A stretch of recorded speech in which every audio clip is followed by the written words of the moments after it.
It's that simple. Change the story. Because again, it's a story that shapes beliefs, that drives behavior, that drives results. You want different results, change the story. If the story within your business today is, boy, we just lost a big account, you're going to have to come up with a better story. Because that story could drive a negative attitude, pessimism, negative results. As the leader, again, you're the chief storyteller.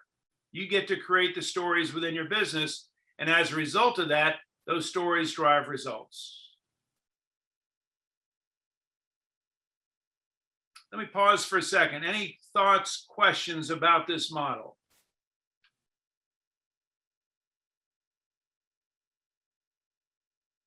Again, a simple model in terms of interpreting leadership, but a powerful one as it relates to the importance of the story in your business.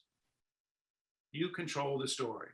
Yeah, thanks for that, Tim, because as you mentioned about the champion athletes, if they had a play, on a doing a ball game that wasn't the greatest, one of the things that they erase it immediately, right? And they're focused on only, what they need to be doing, right? So, so I definitely appreciate that. They changed that right away. That's.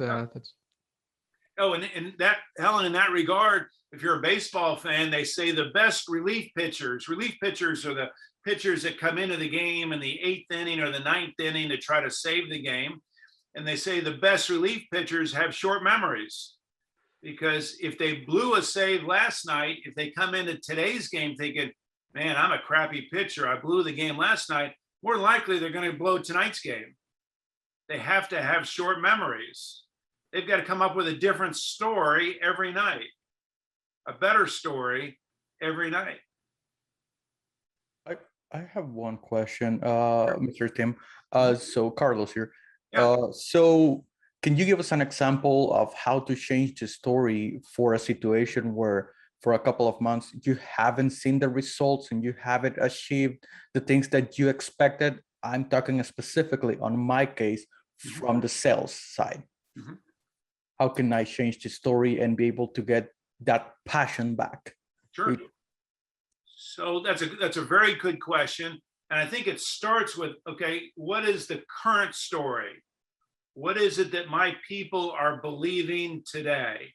And it could be that current story is we're not getting enough sales, we're not getting enough new clients, our marketing is not working. But just asking yourself and taking almost an inventory of what are the current stories that are playing out with my people today. And then the next step is to ask yourself, okay, I got to come up with a better story. And what might that story be? Well, it could be interpreted that, we don't have enough new clients. That same story could be, we've got some excellent prospects in the pipeline, and we've got to figure out a way to get them, from the first part of the pipeline to the second part to the third part. So now that becomes a story as we're working on a way of accelerating our sales pipeline. And let's talk about how we do that. That's just an example of changing the story from we can't close sales to we're working on a new technique, a new instrument for closing more sales. Now you might say, well, isn't that kind of a play on words? But aren't most stories a play on words?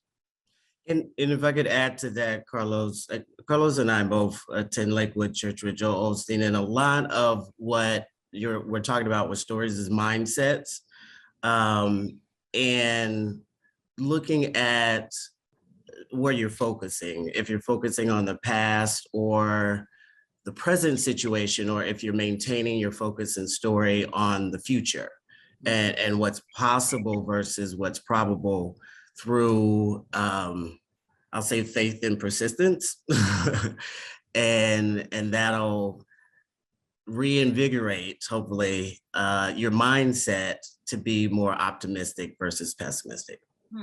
And if I may add, sorry, Tim, I always look at my SWOT analysis, my SWOT tools, and I'll keep those refined because Tim noted, I guess, early on about just, jot down 100, strengths, right? And just keep the list going. And so when times become challenging, you can say, hey, we bench press 1,000 pounds, whatever it is, and no one else does that, right? And so keep those positives in front of you. So thanks for that.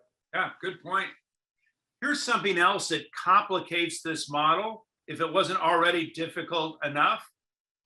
Your employees, your team, show up on your doorstep every day with their own personal stories, right?